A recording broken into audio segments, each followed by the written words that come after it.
ega neid ja no isegi neil on nutikus ülesannete lahendamise võime ka palju parem. Palju nad nüüd päevas sõitsid, eks saate ise vaadata, see on pikem, et kõik lahti seletada. Võib-olla me oleme jõudnud ka selle saladuse jälile, miks siis hiired ja rotid teinekord, eriti talvekuudel üritavad enesele autodesse vaikselt pesa teha ja seal ennast kenasti istmepolstri sisse seada. Jah, et lihtsalt tehnika huvi on see, mis kannustab. Ja seda ei tohi ometi pärssida. Majadesse tahavad sellepärast, et vaadata, kuidas nüüd Kataloonia rolli kulgema hakkab, et hiired kui autospordihuvilised tahavad ka. Aga on ka sisekujutushuvilisi hiirirotte, kes omamoodi üritavad kõike seda ümber disainida, nii autosid kui maju, kortereid ja muid elupindu. Sellest peab auto olema selline, nagu see nendele ehitatud on, lihtsalt pudel. Siis ei ole midagi teha. Aga meil on täna Raadio Kuku sagedustel väga palju põnevaid saateid ja tegijaid. Me anname põgus ülevaate, kes ja kuna mikrofoni ette tuleb. Ja Kuku Raadio kavast tänasest rääkida siis pärast kella 10, kui hommikuprogramm lõpetab, läheb eetrisse Patsiendiminutid ja seejärel kell 10:30 saab alguse raamatute pooltund. Nädala raamatuks on Charles Fishmani Võidujooks kuule. Seda raamatut tutvustab Marek Strandberg ja Kristi Aule loeb järjekordse jupi järjejuttu ette ja seda raamatust Alla Pugatšova elu ja imelised seiklused. Suurem osa nädalast on selja taha jäänud, kuigi reedene päev, see on alles noor ja küllap suuri arenguid mitmed rindel, aga Muuli ja Riikoja on juba kell 11 veel 5 stuudios, et nädala peamistele sündmustele tagasi vaadata ja prognoosida järgmisi. Ja Raadio Ekspress Kullanetsi juhtimisel saab alguse päeval kell 12 ning seejärel Nädala tegija eetris. Ja Nädala tegijaks on seekord Raivo Aeg ja saatejuhiks on Ulla Lents. Timo Tarve alustab saatega kell 14.05 ja Vox Populi eri on kell 15.15 saab alguse ja kuulajate küsimustele vastab peaprokurör Lavly Perling. Mida veel võiks välja tuua, eks ikka seda, et tasub kindlasti kuulata õhtul kell 7 ka Rõõsikate nimelist saadet, mille juhiks on Lauri Saatpalu. Selline on siis umbes reedene päev. Aga kindlasti tahaks meelde tuletada ka laupäeva hommikut. Väga mõnus on oma kohvi või tee või piimaklaasi taga istuda või leiba süüa või pudrukest või pannkuuke kuulata Neeme Raua saadet siin. Laupäeva hommik Veneetsias on seekord kõigi teie kuulata. Kogu maailm räägib Leedu võidutööst Veneetsia biennaalil apokalüptilise alatooniga Rahvaranna ooperiga tegemist, kui kuulajal on siis nüüd selle päeval võimalik sinna randa läbi Neemeraua mikrofoni kohal minna ja kuulda tutvustust ühelt autorilt endalt. Aga meil on üks väikene võlg veel ära lahendada, me peame rääkima ühest mängust, ehk siis tervisekuu. Kuku tervisekuu on jätkuvalt käimas ja Apotheka Krisalnord osaühing ja Eliksir loodusravi pood tahavad kangesti hoolitseda teie tervise eest, aga selleks, et nad seda teha saaksid, peate te saatma sõnumi numbrile 1511, kirjutama sellesse sõnumisse Kuku, siis te pääsete loosipotti, tõmmatakse sealt üks õnnelik inimene selle nädala lõpus, ehk siis täna välja ja see inimene saab loodusravipoe Eliksir 50-eurose kinkekaardi Terranova toodete jaoks. Kuu lõpus pannakse kõik kuu jooksul sõnumi saatnud auhinnapotti ja siis tuleb õige pirakas auhind juba. Nii jääme siis põnevusega ootama. Kuulajatele aga suur tänu täna kuulamast. Jääge ikka meie sagedustele ja ärataja programm on taas esmaspäeval juba kell 6.00 alguses.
tunni toob teieni renditööjõud.ee.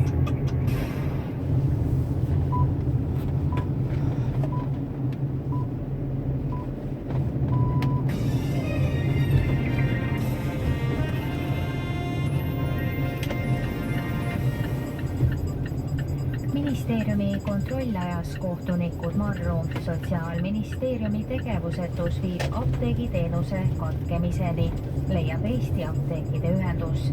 Ilm on pilves selgimistega, keskpäeval levib saartelt kerge vihmasadu üle mandri, sooja kuni 15 kraadi.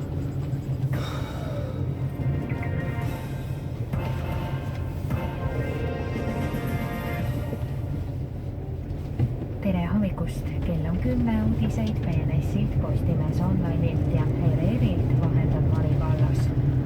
Eesti Apteekide Ühenduse hinnangul ei ole apteegireformi eest vastutav Sotsiaalministeerium suutnud 5 aasta jooksul välja töötada apteegireformi probleemide ja mõjude analüüsi ega tõsiseltvõetavaid rakendusmehhanisme, mistõttu ähvardab kevadel enam kui pooli Eesti apteeke sulgemine. Ühenduse liige ja proviisor Timo Danilov ütles, et puudu on isegi kriisiplaan ravimite kättesaadavuse kriisi ennetamiseks ja oma tegemata jätmine aetakse tänaste apteegi omanike kaela. Ühenduse sõnul on ainsa tänuväärse algatuse teinud Ravimiamet, kes lõi kaardi rakenduse, mis näitab piirkonniti, kui paljud apteegid on sulgemisohus. Justiitsministeerium tegi suvel erakorralise kontrolli, et uurida, kas ja millises ulatuses on kohtunikud vaadanud kohtute infosüsteemis nende kohtuasjade dokumente, milles nad ei ole ise menetlejad. Kohtunikud said sellisest kontrollist teada tagantjärele oktoobri alguses, mistõttu saatis Eesti Kohtunike Ühing justiitsminister Raivo Aegile kirja arupärimisega, milline on säärase kontrolli õiguslik alus ja eesmärk. Kohtunikud leiavad, et niisugune järelevalve on kahetsusväärne ja lubamatu ning et säärased kontrollid vähendavad kohtunike usaldust Justiitsministeeriumi juurutavate infosüsteemide suhtes ja nad ei soovi neid süsteeme kasutada. Justiitsministrile jääb kohtunike pahameel arusaamatuks ning leiab, et Justiitsministeerium on jäänud kohtute infosüsteemi kasutamist kontrollides oma kohustuste ja raamide juurde. Hiiuleht kirjutab, et võimalik talvine praamigraafik pahandab Hiiumaa ettevõtjaid. Talvise sõiduplaani esialgne variant näeb ette, et esimene laev hakkaks väljuma saarelt juba hommikul kell 5:30 ehk varasemast tund varem. Veoettevõtted leiavad, et sellisel juhul peab enne kella 6 alustanud autojuht tööpäeva lõpetama juba kell 15, mis tähendab, et ühe reisiga ei saa viia kaupa Tallinnasse ja tagasi, vaid autojuht peab jääma tee peale pikka pausi tegema. See aga tekitaks kaubaveoettevõttele suuri lisakulusid. Helsingis Länsi sadamas toimub homme hilisõhtul merepäästeõppus, kus üritatakse klaarida suurõnnetust Helsingi ja Tallinna vahet käival Eckerö lainilaeval MS Finlandia. Õppusel osaleb paarsada inimest, kopterid ja laevad, reisijaid õppuse ajal laevas pole. Jaapani politsei asus jahtima 1,7 miljonit eurot maksvat teemanti, mis varastati Tokyo lähistelt ühelt juveelimessilt. 50-kraadine teemant oli väljas Yokohamas messil, kus näitavad oma kaupa firmad Jaapanist, Venemaalt, Hiinast ja mujalt. Jaapani ringhäälingu NHK andmeil märkas lukust lahti vitriini ja teemanti puudumist üks messi töötaja. Teemant kuulub ühele Jaapani firmale ning näib, et see oli ainus messilt varastatud ese. Täna algavad autoralli maailmameistrivõistluste eelviimase etapi Kataloonia ralli katsed. Rallil võivad Ott Tänak ja Martin Järveoja kindlustada maailmameistritiitli. Eilsel testikatsel näitas parimat aega Tänaku meeskonnakaaslane Chris Meek. Tänak oli 6. Tänane esimene võistluspäev sõidetakse valdavalt kruusal, kokku on 6 kiiruskatset. Rohkem uudiseid postimees.ee.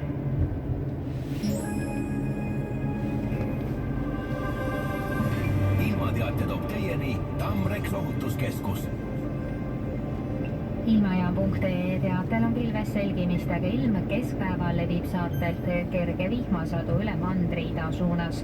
Tugevneb lõuna ja edela tuul, puhub õhudes 6-12, puhanguti 15, rannikul õhtuks kuni 21 meetrit sekundis. Sooja on 11-15 kraadi.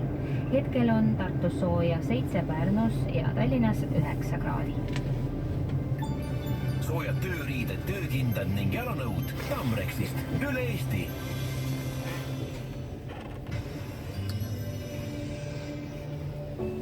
Tervisest, meditsiinist ja ravimitest saab rääkida keeruliselt ja keerutades. Kuku saade Mõtle tervelt räägib lihtsalt ka keerulistest asjadest, millega me arsti juures või haiglas igapäevaselt